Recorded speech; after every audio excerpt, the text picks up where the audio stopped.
I have to prepare my voice, you know, so that I don't end my language. Yo, fam, what's up? My name is Kevin. Welcome to Kevin News. So today I'm say what's up. You see, I watch your channel. Sure. Hey, yo, fam, what's up? My name is Kevin. Welcome to Kevin News. So I'm here with VEE Majesty. Your What's my Highness. full name? How you doing? What's my full name? Vumile. You got it right this thing is, I always, you know, miss Yeah. like VEE, yeah. You and VEE, your names. Similar. Yeah. May you please introduce? Okay, me and Vumile are going to talk about vaginal health, female reproductive organ health. I feel uncomfortable with Using vagina. Yeah. So will you please introduce yourself? Hello. Hi. I am Vumile Kumalo and Okay. you're gonna cut that out. Yeah. Should I start again? Yeah. No, I can't. I don't know where I should Hi, start. I am Vumile. Hello everyone. Welcome back to his channel. I am Vumile and yeah, that's You wearing scrubs? What are you doing? Maybe dentistry, like I'm somewhere within the courses. somewhere within the courses. I'm Okay. joking, I'm a medical student. Okay. Vumile has an Instagram. Oh yes. She caught my attention.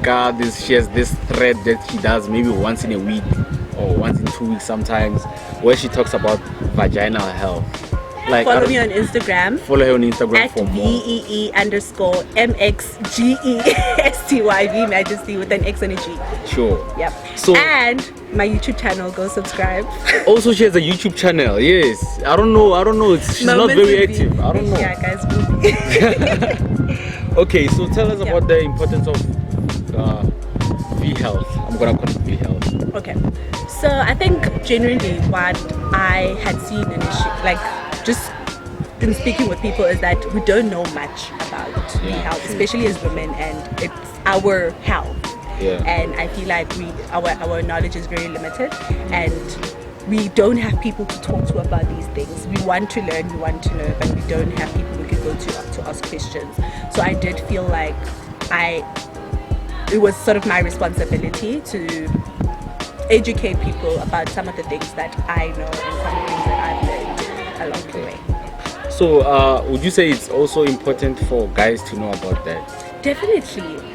I feel like guys love everything about the vagina except learning About it. it. We do. We are interested in learning. You are not. I don't think guys are interested in learning. We are.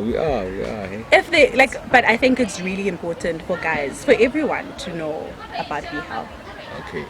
So who's in a position to advise someone about their VEE health? You know, that's why I was asking you about guys. Let's say maybe I have some information about some type of prevention, or I don't know, something that has to do with VEE health. Yeah. Who am I to advise? Who can I be to advise? I think that's a very important question you ask, because we get information, we do have information, but the problem is, where is our information coming from? Okay. So I think it's very important that we get our information from people who are at a place, or who have a platform, or who have knowledge enough to give us that information, because everyone can talk about if you have sex 15 times then your vagina is going to grow bigger, which is not true. Just because you heard it from a person doesn't make it true. So just be careful of your source, who you hear it from, what grounds are they saying whatever they're saying, and always whatever you hear, research it, confirm it. Don't just take anyone's word for it. Also, you're saying you must be aware of that person's background in terms of education before you listen to them. Definitely. And then you find other things that other people don't necessarily have the medical training or the medical background, but they know a bit about certain things. How would you know? That's what I'm saying. You need to research whatever you hear, even if you hear it from me, even if you hear it from a professor or whoever. Hear it, just take everything with a pinch of salt. Go and do your own research and get credible sources that will verify whatever you've heard and whatever you're trying to find out. So you know, there's people, but therapy, they go see gynecologists. I would say those people are healthier than people that don't. So isn't it, I don't know, a little bit unfair since there's no, I've never heard of a public gynecologist. Is there such a thing? There is. There is? Yes. I That's didn't the whole know. misconception about reproductive health is that you need to have money Yeah. to invest in these things, which is not true. Our campus right here, Yeah. we have a reproductive clinic where you can go and get your Our- any contraception method for free. Where For free. on campus? On campus, like, should I tell you the directions? Do you know No, where? the place, like the department? No, in the like just after medical ward area. Yeah. So it's a passage area there. It's on your right if you're coming on from this side. Oh. They offer, it's a reproductive clinic, so they call it family planning clinic. Yes. So they give you reproductive health information, whatever you may need to know. If you need contraception, they do it for free.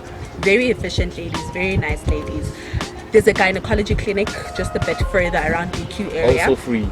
Yeah, Open to everyone. to everyone. Yeah, especially if you're a student, like you're playing with resources, because they even attend to you first, because they assume you have class to go to.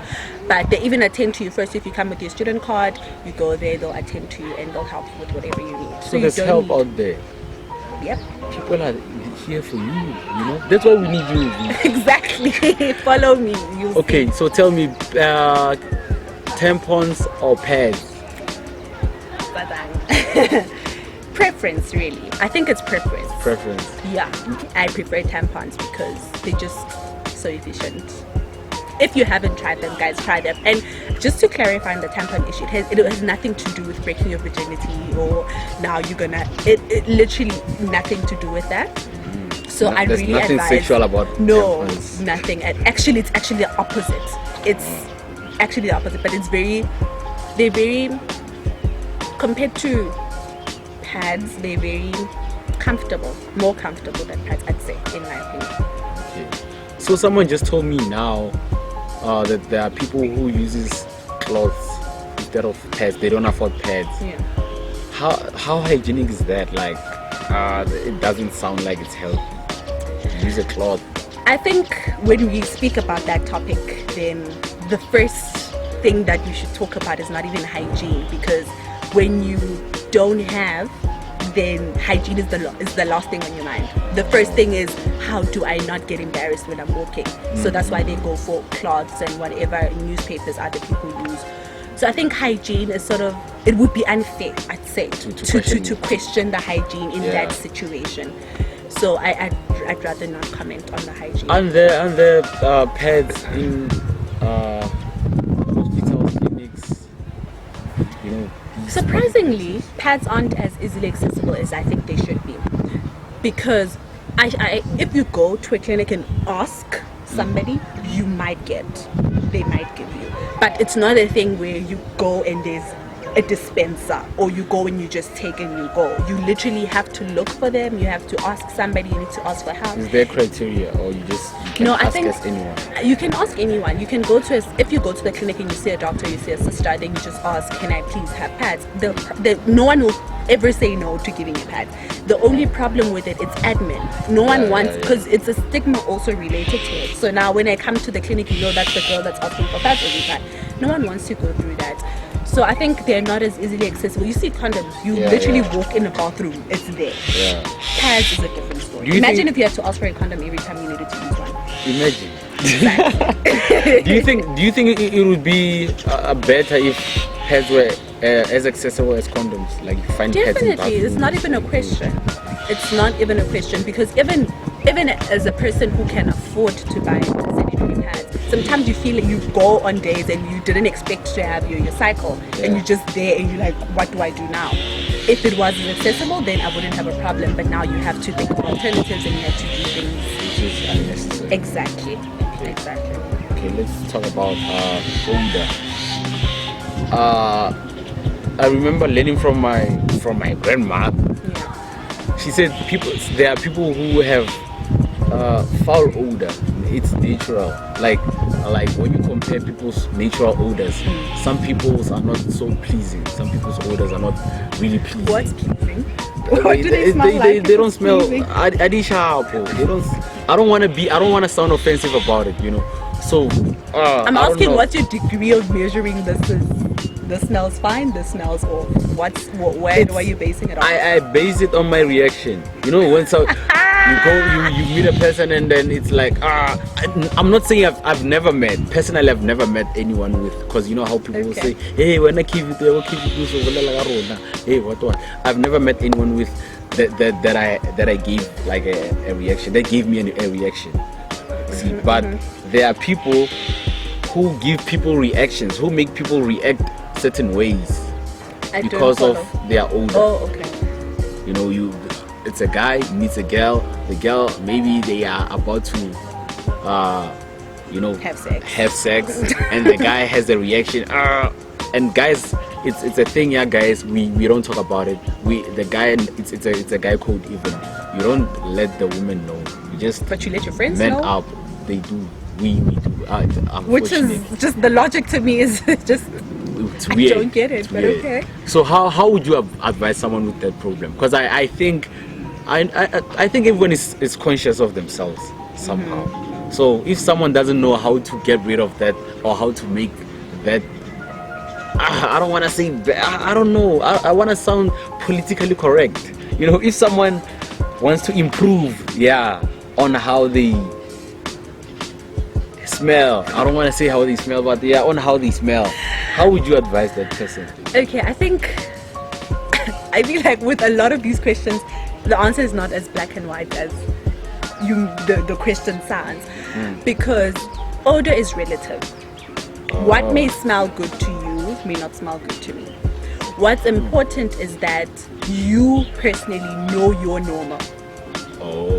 So we as women, you go through a cycle. So you have, it's like 28, 29 day dirty cycle. You go through different changes of hormonal changes, there's fluctuations, there's everything going on. So depending on which side of the cycle you're on, you may find that you may have discharge, you may have odor on certain days. However, there is a baseline of this is what's normal. Anything outside of the normal then becomes a pathology, then it becomes abnormal. So first of all, the most important, the determining factor more than even the odor, I'd say, would be the discharge, because organically that's where the smell would come from. So just taking note of your discharge, what's normal and what's not normal. So what colors should you be looking out for to say, now I need to get help? What smells am I looking for? Because there are other smells. For instance, after you've just finished your period, after your cycle just ended, there's like 2-3 day period where you have a metallic smell, and that's normal because your period is still mixed with your discharge is still mixed with a bit of blood. So that's your blood smelling more than anything being pathological about it. Do you get what I'm saying? Yeah. So I think just the most important thing is to know your baseline and to know when you are outside of those areas. And obviously the extremes of color with discharge are not normal, so that needs to be checked out. So your discharge should be more on the yellow, green, brown side, or extremely white and very thick side. So just take note of the color and the consistency, then the odor, I can say. Okay, I think that's I hope covered. that answers that. Okay. So between people who are sexually active and those who are not, which ones are healthy to which kind of conditions? Because I know if you are sexually active, you are at higher risk of getting STIs.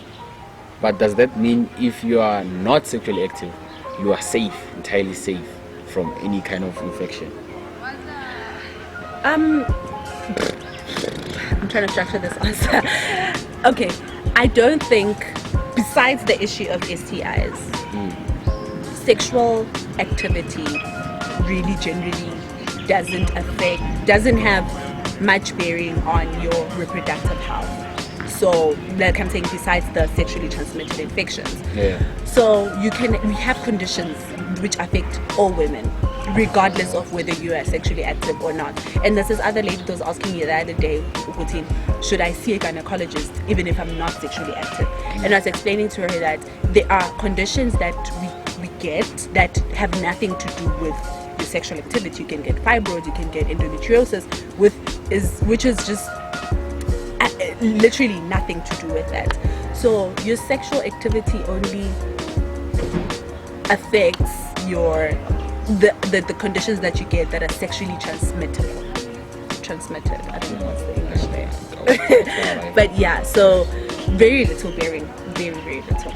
Okay, you said something about when a person has sex like on a frequent basis, their sexual organ, reproductive organ changes in terms of size. When after you have a baby, there are those speculations after having after giving birth.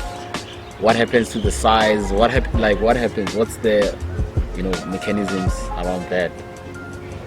I think if you believe in God or you believe in the Big Bang Theory, whoever made the human body made it in such a way that it is just you cannot fathom how beautifully engineered it is. So first I said with sexual activity, it has nothing to do with your size of your vagina or anything. Your vagina is literally, it's like an elastic band. It's elastic in its nature. So you can literally give birth and still have Okay, yeah. So what was I saying? It's like an elastic band. Yes, it's very elastic in its nature. It literally expands and contracts. So even giving birth you will not now have like a big opening gap now because you had a child. It literally goes back physiologically on its own to its normal size. So those things, guys, just myths. It's not true. Yeah. Okay, so someone might want to ask you, are your DMs open like for like the whole time? Because I feel like if you don't know, where have you been? Like if you don't know already the answer to this question. No, not concerning this question. Oh, what? Concerning like the whole topic.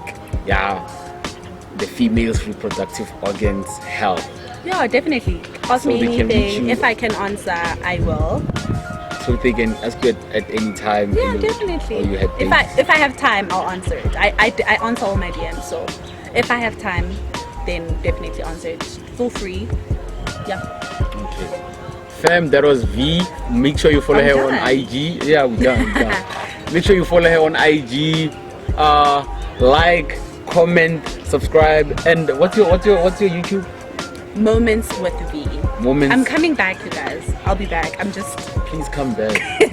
I'm just still busy, man. Yeah. Because I'm under the impression maybe it's academics. It's a lot, but I'm coming back. Do follow, do like, do subscribe. Comment. Follow him if you're not following me. Like, what are you doing? Like, you know what? You're not serious. Take care.